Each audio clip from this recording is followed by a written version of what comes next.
नमस्कार कृषक बंधु। आजकेर जे भिडियो निये आलोचना करब अनेक कृषक बंधुर कि होच्छे जे फुलकपि गाछेर जे फुलकपिर गुटी सेटा ढिला हो जाच्छे, ठीक मतन टाइट होच्छे ना। एछाड़ा अनेक समय देखा जाच्छे जे फुलकपि हलुद हो जाच्छे। ताई आजकेर भिडियोते आमी आमार निजेर चाषेर अभिज्ञता थेके आमी देखाबो जे फुलकपि गाছে कि करे गुटी टाइट शक्त एबं चकचके सादा करा जाय। তাই আজকের ভিডিওটি শুরু করার আগে আপনি যদি আমার এই চ্যানেলে নতুন দর্শক বন্ধু হয়ে থাকেন চ্যানেলটি সাবস্ক্রাইব করবেন এবং ভিডিও যদি ভালো লাগে অবশ্যই লাইক করবেন। তাই চলুন আজকের ভিডিও শুরু করা যাক। কৃষক বন্ধু, প্রথমে জানতে হবে গুটি টাইট না হওয়ার কারণ কি।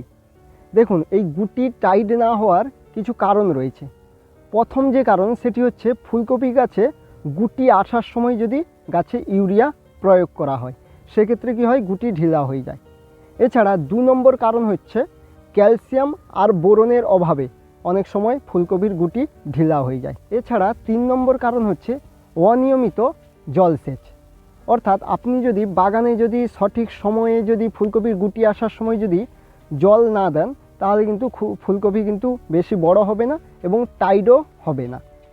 তাই কৃষক বন্ধু, প্রথমে আসি সার ব্যবস্থাপনা। দেখুন, এখানে একটা কথা বলে রাখি যে ফুলকপি চাষের ক্ষেত্রে ফুলকপি গাছে গুটি আসার পর কিন্তু আপনাকে নাইট্রোজেন সার কিন্তু একেবারেই গাছে ব্যবহার করা যাবে না। আপনি ব্যবহার একেবারেই বন্ধ করে দিলে ভালো। সেই সময় গুটি আসার সময় গাছে প্রয়োজন কিন্তু পটাশ। আপনাকে কিন্তু ফুলকপি গাছে গুটি যখন ছোট ছোট হয়ে যাবে সেই সময় কিন্তু আপনাকে গাছে কিন্তু পটাশ ব্যবহার করতে হবে। আপনি স্প্রেও করতে পারেন অথবা মাটিতেও দিতে পারেন।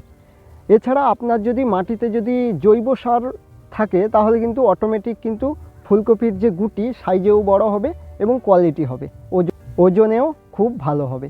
তাই ফুলকপি চাষের ক্ষেত্রে আপনাকে কিন্তু জৈব সার ব্যবহার করতে হবে। এবং 2 নম্বর হচ্ছে ফুলকপির গুটি আসার পর কিন্তু গাছে ইউরিয়া ব্যবহার করা যাবে না।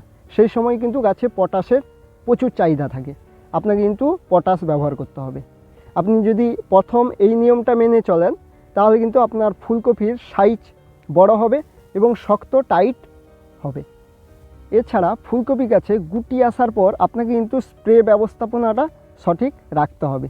স্প্রে বলতে আপনার কিন্তু যখন ফুলকপি গাছে গুটি আসে তখন কিন্তু গাছে কিন্তু পটাশ, ক্যালসিয়াম, বোরনের চাহিদা কিন্তু প্রচুর পরিমাণে থাকে।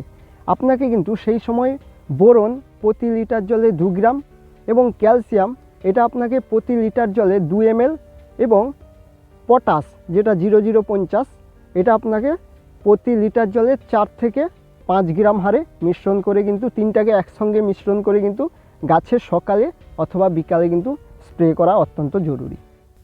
এই স্প্রেটা কিন্তু আপনাকে ফুলকপি গাছে যখন ছোট ছোট গুটি দেখতে পাবেন সেই অবস্থায় একবার স্প্রে করবেন, তারপর কিন্তু আবার 10 দিন পর কিন্তু আবার একবার স্প্রে করবেন। টোটাল ফুলকপি গাছে কিন্তু 2 বার এই ক্যালসিয়াম, বোরন, পটাশ এই 3টা জিনিস 2 বার গাছে 10 দিন অন্তর স্প্রে করবেন। দেখবেন আপনার ফুলকপি শক্ত, মজবুত এবং ওজনদার এবং চকচকে সাদা হবে। এছাড়া কৃষক বন্ধু, শুধু স্প্রে সার দিলে হবে না, আপনি কিন্তু ফুলকপি গাছে গুটি আসার সময় কিন্তু জল ব্যবস্থাপনাও কিন্তু সঠিক রাখতে হবে।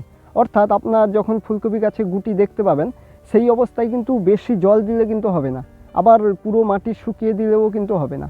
আপনাকে এমনভাবে জল দিতে হবে যেন মাটি সবসময় যেন হালকা ভেজা ভেজা থাকে। এই কয়েকটি নিয়ম যদি আপনি মানেন তাহলে কিন্তু আপনার ফুলকপি শক্ত, মজবুত এবং চকচকে হবে। এছাড়া আরেকটা কথা যে ফুলকপি ধপধপে সাদা কি করে হয়, এটা কিন্তু একটা কাজ করলে কিন্তু পুরো ফুলকপি আপনি সাদা ধপধপে করতে পারবেন। এটার কাজ হচ্ছে আপনার ফুলকপি যখন পাতার ভিতর থেকে দেখা যাবে সেই সময় কিন্তু আপনাকে গোড়ার পাতা ভেঙে কিন্তু সেই যে ফুলকপির উপর কিন্তু ঢাকা দিয়ে দিতে হবে যেন পুরো এই যে কুয়াশা হচ্ছে কুয়াশা যেন না লাগে ফুলকপিতে। এছাড়া এই যে রোদ যেন ডাইরেক্ট না পড়ে সেই কপিতে, তাহলে কিন্তু আপনার ফুলকপি সাদা ধপধপে হবে। এটা কিন্তু যে সমস্ত কৃষক বন্ধু অল্প বাগান চাষ করেন সেই সমস্ত কৃষক বন্ধুর ক্ষেত্রে সম্ভব, এবং যে সমস্ত কৃষক বন্ধু বেশি চাষ করে সেই সমস্ত কৃষক বন্ধুর ক্ষেত্রে সম্ভব নয়। এছাড়া আপনি ক্যালসিয়াম, বোরন, পটাশ এইসব গুটি আসার সময় স্প্রে করুন, দেখবেন আপনার ফুলকপি দারুণ বাজারে কিন্তু সবার আগে বিক্রি হবে। তাই কৃষক বন্ধু, ফুলকপি টাইট এবং শক্ত করা এবং চকচকে করার জন্য আপনারা এই পরিচর্যা করুন। আশা করি আজকের ভিডিও আপনাদের ভালো লাগবে। আজকের ভিডিও যদি আপনাদের ভালো লাগে অবশ্যই লাইক করবেন। চ্যানেলে যদি নতুন কৃষক বন্ধু হয়ে থাকেন চ্যানেলটি সাবস্ক্রাইব করবেন। তাই সবাই ভালো থাকুন, সুস্থ থাকুন।